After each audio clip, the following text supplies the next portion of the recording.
আরো দুটো দক্ষিণা, একটা হলো মন, আরেকটা হলো নিজেকে সুন্দর করে তৈরি করা।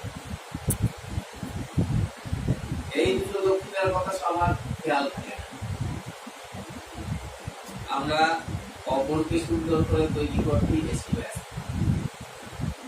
অপরের ক্রোধ দেখতে গিয়ে তার কি চিত্র আছে সেইগুলো দেখতেই আমাদের লক্ষ্য বেশি, তো নিজের দিকে নজর নেই। এই করতে গিয়ে যে আমাদের কত চলে যাচ্ছে, তো এখন কি উপায় কি? সৃষ্টিটা নিয়মে চলে, তাই তো?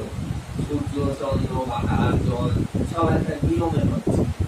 মানুষের জন্ম, মৃত্যু, বৃদ্ধি যা কিছু, তাহলে সৃষ্টিকে এগিয়ে নিয়ে যেতে গেলে নিয়মে থাকতে হবে। যা খুশি তাই করে গেলে আমরা ঠাকুর আমায় কিবা করবে, তাহলে সেই নিয়মটা হলো বিবেকের নীতি আর প্রকৃতির নিয়ম। প্রকৃতির সুরে চলা আর বিবেকের যে ডাইরেক্টিভ মানে নির্দেশ, সেগুলো।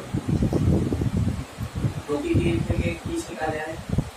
ঠাকুর বলছেন একটা গাছের থেকে কি শিখতে পারবে?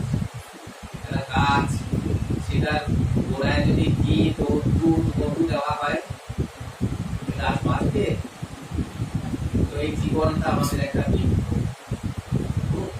তো সেই বৃক্ষের গাছের যেমন সার হলো হাঁটা মোটা পচা জল আবর্জনা, আমাদের জীবনের সার হলো রোগ শোক দুঃখ যন্ত্রণা। এইগুলো দিয়ে যখন বৃক্ষ বড় হয়ে পূর্ণতা প্রাপ্তি হয়, তখন গাছ দেয় ফল আর ফুল। তাহলে আমাদের জীবন বৃক্ষ কি দেয়? তখন জ্ঞানটা, বিচারটা, বিবেকটা, ওইটা হলো ফুল, আর জ্ঞানটা হলো ফল।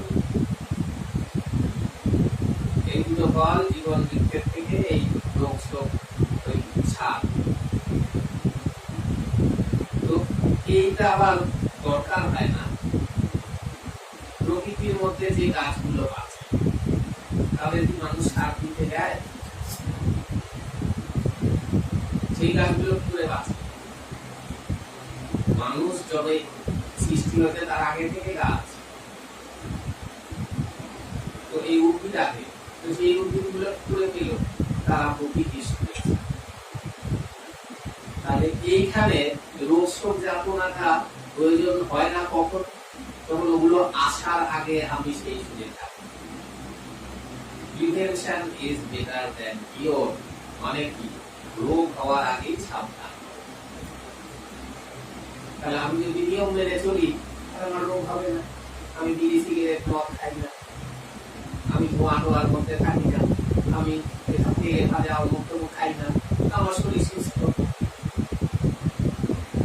ওষুধও খেতে হয় না। তেমনি ঠাকুরের সুরে যদি থাকি, ঠাকুরের নির্দেশ মেনে যদি চলি, কি বলছে? আমার উপর নির্ভর করে থাকলে সব সমাধান গুরুই করে। মন্ত্রমূলক গুরুবাণী যন্ত্রের মতো কাজ করি।